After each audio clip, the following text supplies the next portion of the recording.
Hello comrades, my name is Fritz and welcome back to Kerbal Space Program New Horizons. In the second episode of this new modded career mode series, Jebediah has discovered the joys of Wi-Fi. So today we're going to launch our 3-satellite network into geosynchronous orbit around Kerbin to see if we can't get some good network coverage for him. So without further ado, 3, 2, 1, blast off.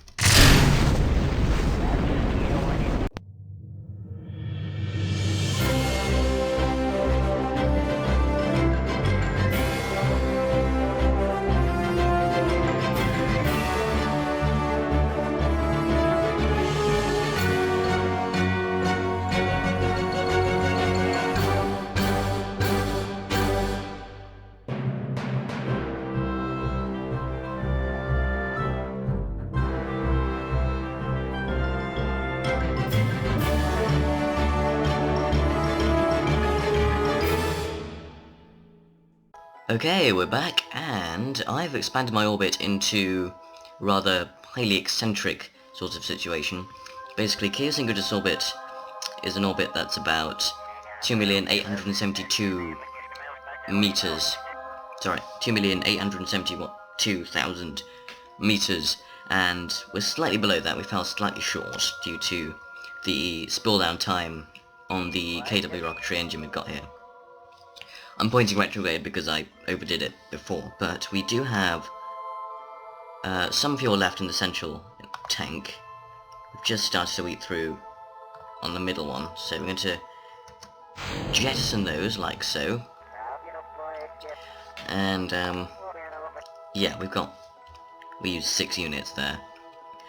And then what we're going to do, I've timed this expansion so that as we move out, then Kerbin will rotate around, and hopefully when we're at our apoapsis, mission control, which is denoted by this red dot courtesy of RemoteTech II, should be pretty much directly underneath us. So what I'm going to do before that is deploy some of these solar panels. Actually, I probably shouldn't do that because they are facing each other. That will cause a few issues. Right, what I'm going to do instead is deactivate some of these antennae. So the Reflectron KR7 is useful for this kind of stuff.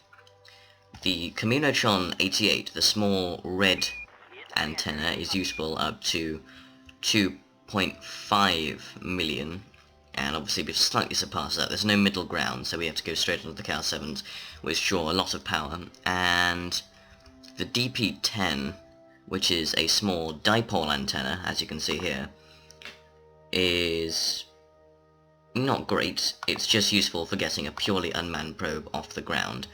So I'm going to go ahead and deactivate all of these antennae, and then I will be right back when we're ready to circularize into geosynchronous orbit and start releasing our satellites. What we're essentially going to do is launch the satellites off this central launcher device at a phasing period of about 120 degrees, so we get complete coverage around Kerbin orbit. That's the plan. Whether it will work, I don't know. I have had issues with previous satellites, as you can see. Most of these are dead.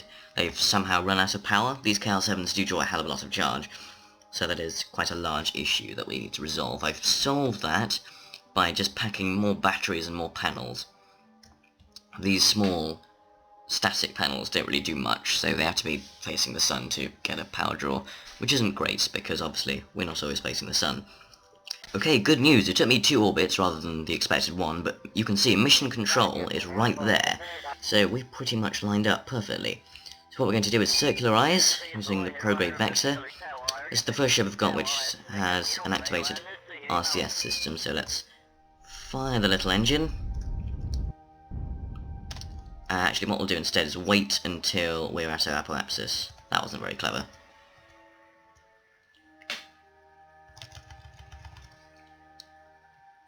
T-4 minutes. We'll zoom in and try to get this as precise as possible because we do have a drift that we will have to combat.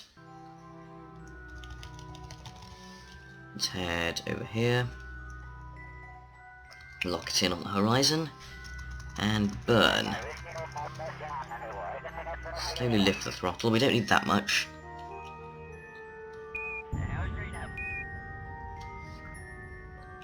We'll have to keep doing a couple of correction burns once we're around to the other side, depending on how well we circularize. But once that's done, I'm going to turn on the KR7, we'll have a direct link to mission control, and we can then begin deploying our ComSats, which should be exciting if we don't just run out of power and die, essentially. So here comes our periapsis.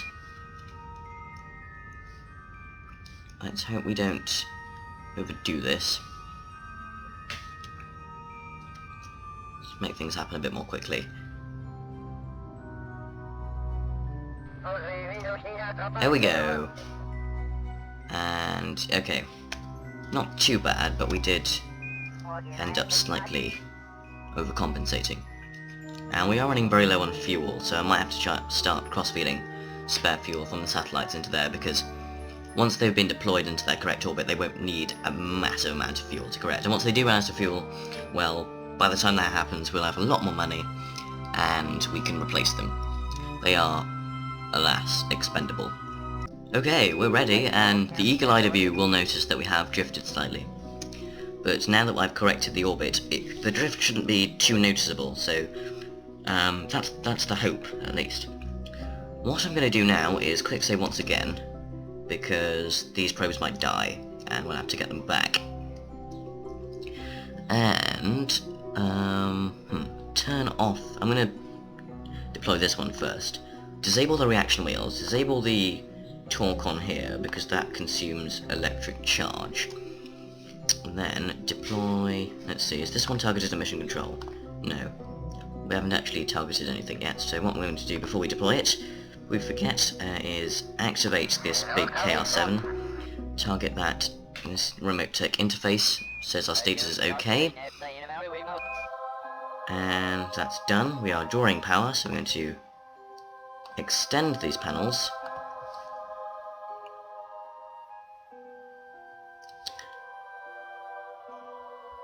and facing the sun, do the same for these.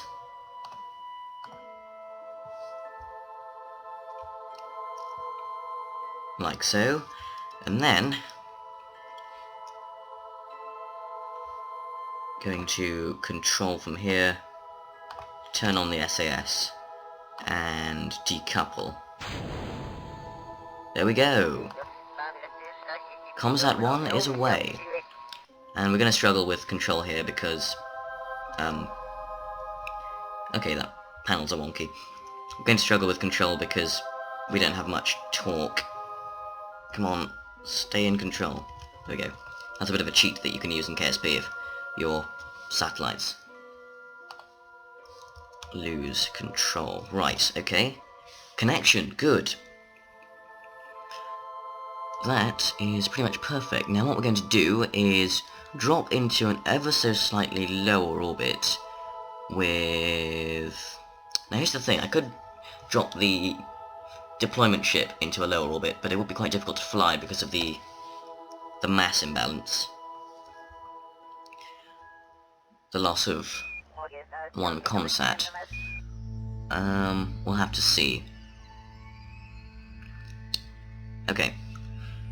I'm going to drop this one into a slightly lower orbit, so I'll wait for my periapsis, and then we will set the probe as our target, and then that will give us some closest approach information, and then we can use the lines that are on the map to guesstimate where 120 degrees would lie, and then we can burn prograde again and correct our orbit, and then we can deploy the next one, and so on.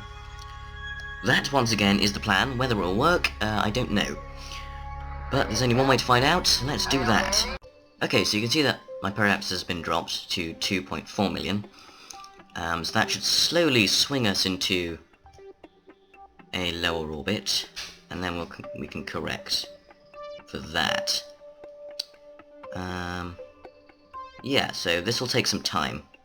Hopefully the probe won't die in the meantime.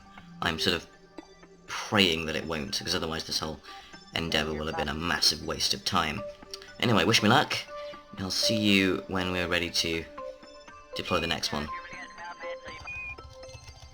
Good news, chaps, our little probe has survived. We've still got a hell of a lot of electric charge. These solar panels are doing a stellar job, if you pardon the pun, of keeping us alive and kicking. So, as you can see, where is it? Let's see. The ship is over there, and this probe is over here, so it's roughly 120 degrees. It's not going to be perfect, but it's good enough for me.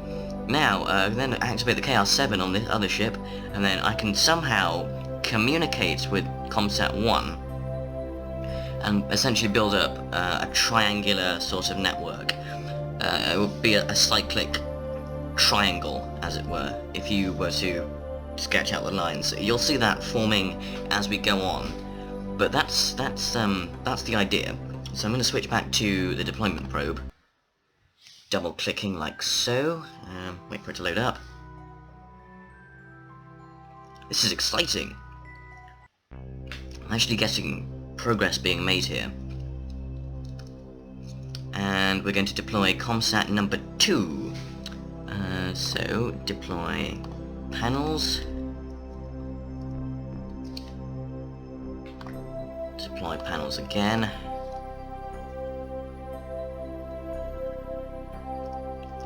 Reaction wheels off.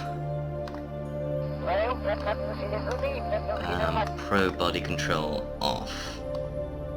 Disabled. Make sure the dipoles are off. That's off. Let's target ComSat deployment unit probe. Range is okay. Now,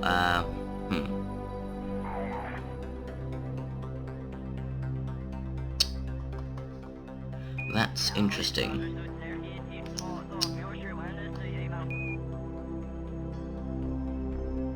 Do we have to target from the other direction as well? Because if we do, I'm going to have to activate the other KR-7 on Q, and that will drain twice as much power. Which, obviously, I don't know if my probe can take. It's going along perfectly with one KR-7, the other one, not entirely sure.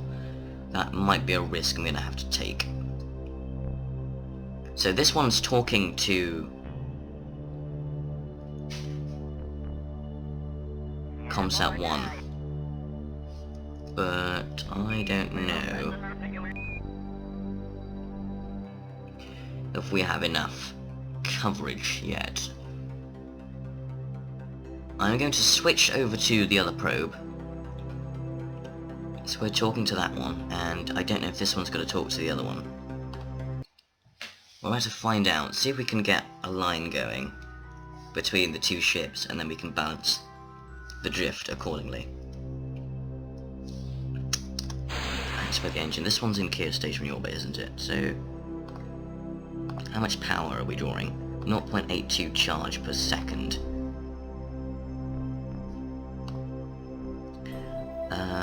Target not in range, apparently. Oh, that's because we haven't activated the dish. Status okay. Good. Right. Still nothing. We are maintaining the charge though, so there's no drop. Haha! Yes! It works! So they have to talk to each other. Brilliant! Right, let's drop off another probe. We're going to do this one, won't we? This one was talking to ComSat deployment probe 1. And we're going to have to deal with that one in a second. Right, probe 2, away. Control from here.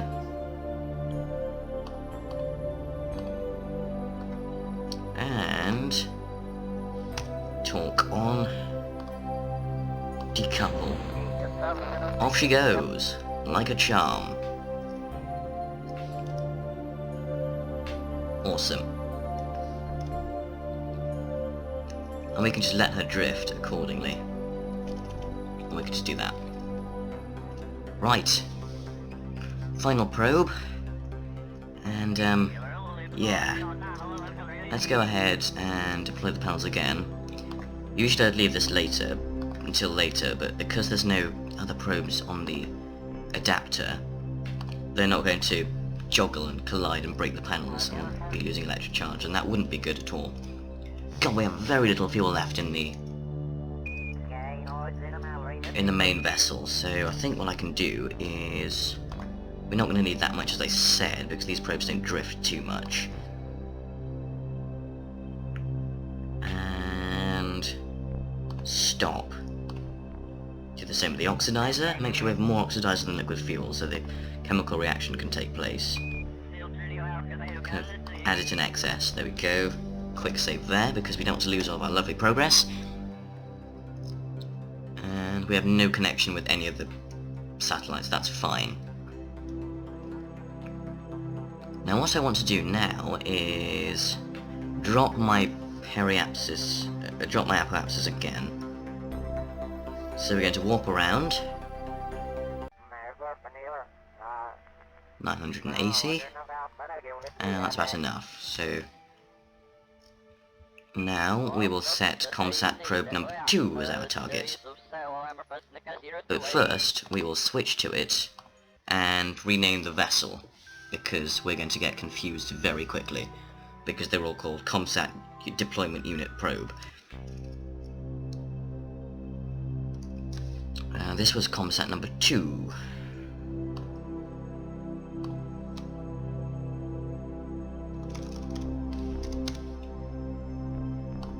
Okay. And this one was ComSat number 1. Oh, have I switched to the geostationary satellite? That would be bad if I have. Yes I have.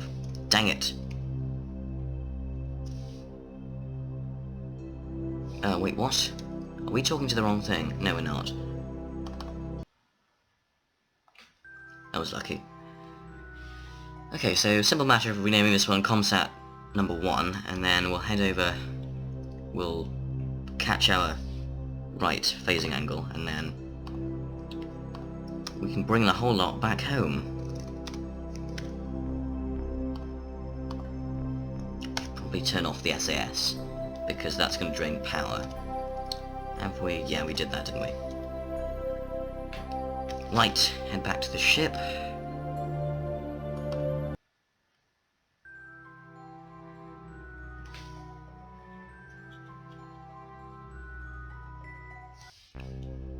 And now we will take a look at this one.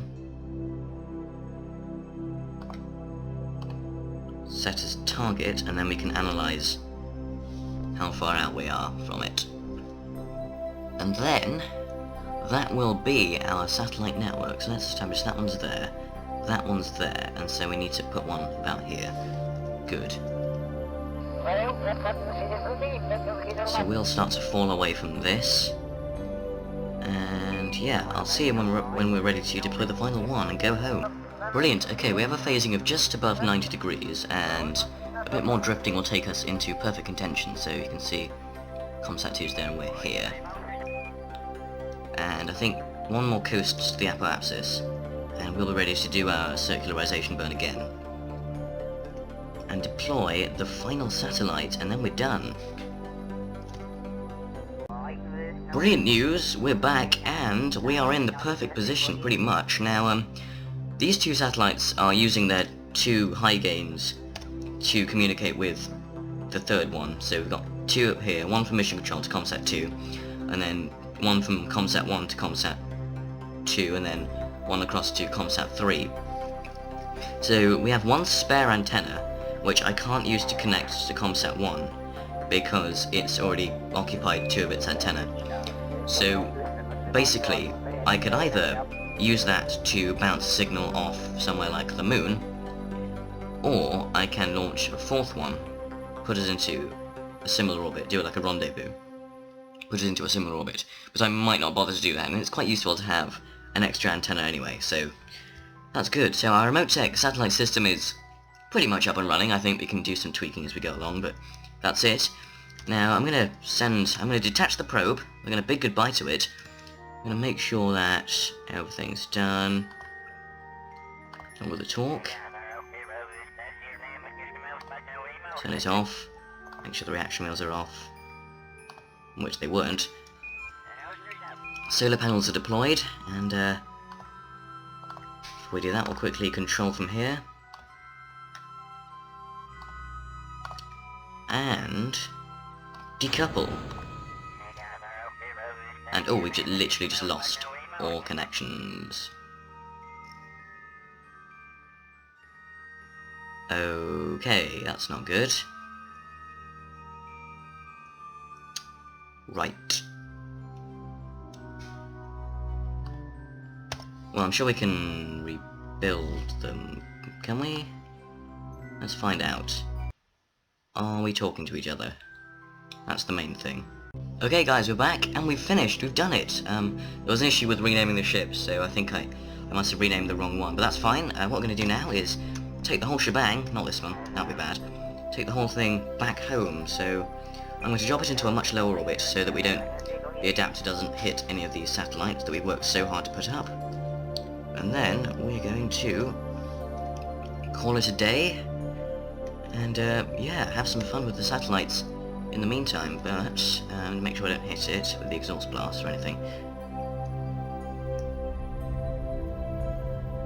And there we go. Good. Well, we did it, and that should stand us in great stead for what we're going to do, which is putting a satellite into an equatorial lunar orbit, which is part of a contract that I wanted to complete previous to starting the Let's Play series, and we're out of fuel. Yes, I think is the answer to that. Wait, why? Oh, it's oxidizer. Ah, okay. What's happened is Jeb's just got stranded in orbit around Kerbal. Okay, that's fine. We've got some other pilots, I think, that are capable of... Okay, so basically Jeb's a pilot, and he can activate the SAS on the ship and control it. Some guys can't. But what we're going to do is just leave Jeb out here on his own for a while, and we'll come and rescue him at a later date. Probably once we put the satellite in lunar orbit, and then we can work things out from there. But yes, my name is Fritz. I hope you've enjoyed this episode, constructing our remote tech satellite network. And I will, of course, see you next time on Kerbal Space Program: New Horizons.